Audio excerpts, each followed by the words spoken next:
Today in No Man's Sky we're going to fully cover the best method for obtaining perfect stats on all of your technology upgrades. Just a quick warning that this does require the odd reloading of your game, so it's considered a minor exploit, but it isn't much worse than reloading to get an S-Class ship, and if you plan to try and get all perfect X-Class, I can almost guarantee that without using this method you'll never achieve it, no matter how many thousands of hours you throw at the game.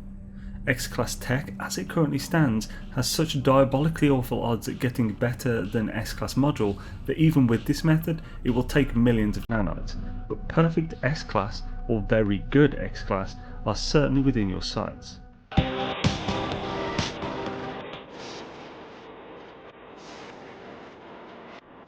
The basic explanation of this is that the stats you see on any upgrade are those stats because of a seed in the background.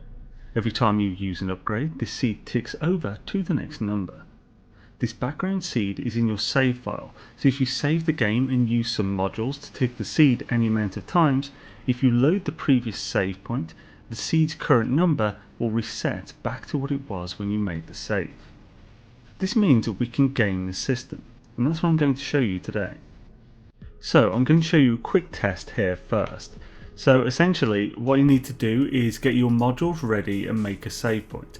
Now what I've done here is I've got a bunch of modules for a ship that has no technology upgrades. I just added a bunch of slots to the ship to max it out because I had a bunch of stuff just spare sitting around thanks to a ridiculous amount of testing, including modules. So essentially this ship needs 6 hyperdrive modules. So I have 6 S-Class hyperdrive module upgrades ready to go here, and we don't need more than 6, we just need as many as we want in the end. Then we're going to need a buttload of C-Class modules.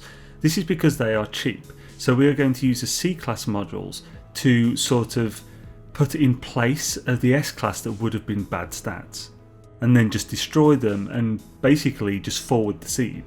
Now I would suggest the C-Class modules you do get, while it doesn't technically matter which C-Class modules you use, you could use a scatter blaster to in use with forwarding ship modules. It doesn't actually matter, but it will be slightly annoying in the fact that if you try and place this multi-tool upgrade, then it brings you straight to the multi-tool screen.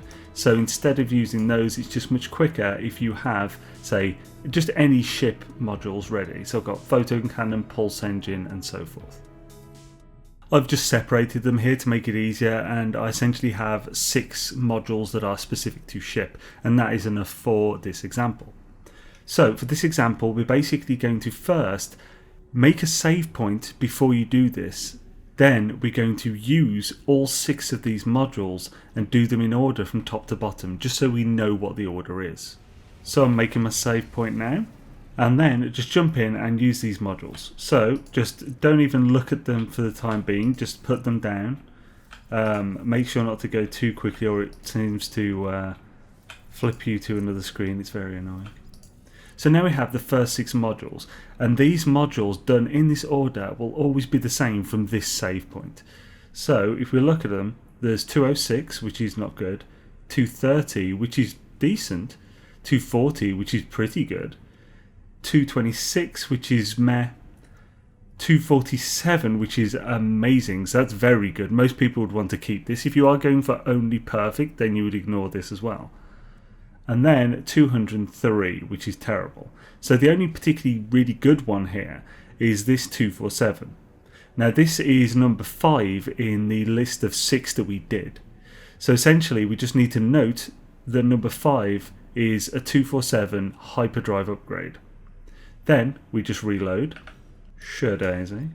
Excellent, we're back in the game. So if we just go here, it's back to normal. Now we know that the 5th one we did was 247. Now that does not mean that this module specifically will give us 247. If we just did this now, it would give us 206 because that's what the first module we changed gave us. Which I'll actually just show you now because this is still just an example. So if I do this, that is 206. So that is because it's not tied to the module itself. Think of the module as an item that calls forth the next upgrade to be done. Now, that doesn't mean that we have to do 5 hyperdrive.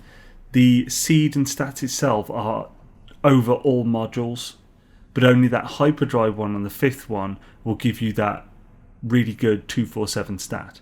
So now we've done one module.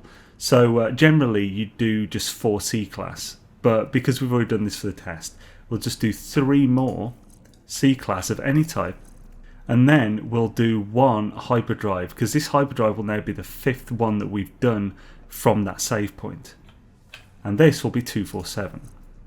And there you go, 247 hyperdrive range. So that is essentially how it works. If you do have any questions about this, I'd say hopefully by the end of this, because we will go into more efficiency stuff now, that you will sort of understand it. But it is one of those weird concepts, because unless you know how the game works in the first place in many other systems, then this can be a bit tricky to just get your head around.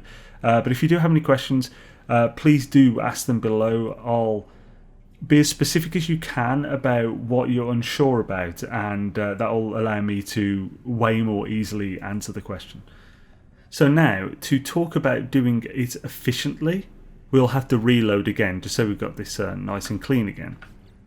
So now, we've got this refreshed again. Now, to increase efficiency to the max on doing this, we will have to do as many different types of modules that we want to do at the same time, which will then use less C-class modules over the long run, like a lot less. So if you just focus on a single one at a time and just keep moving the seed forward, you're having to use a lot more C-class to fill in those terrible ones. Whereas if we do multiple at once, it could really work well. So if we look at this now, the first 6, we know that the 5th one, hyperdrive, is decent. It's 247. That's only 3 from the maximum, because the maximum hyperdrives is 250 for S-class. Now for X-class that is 300, but yeah, we're focusing on S-class in this example.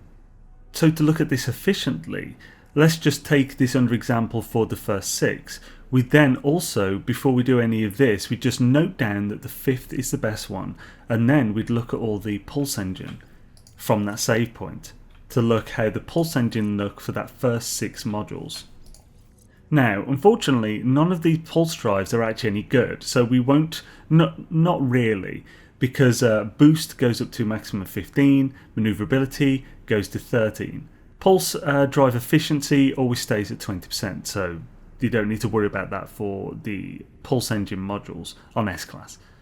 Now, because none of these are any good, we just won't note down in the first 6. If you actually have a list, like in a little notepad or something, we won't note down pulse engine for any of those first 6. So we just disregard that, and we won't use any pulse drives in these first 6.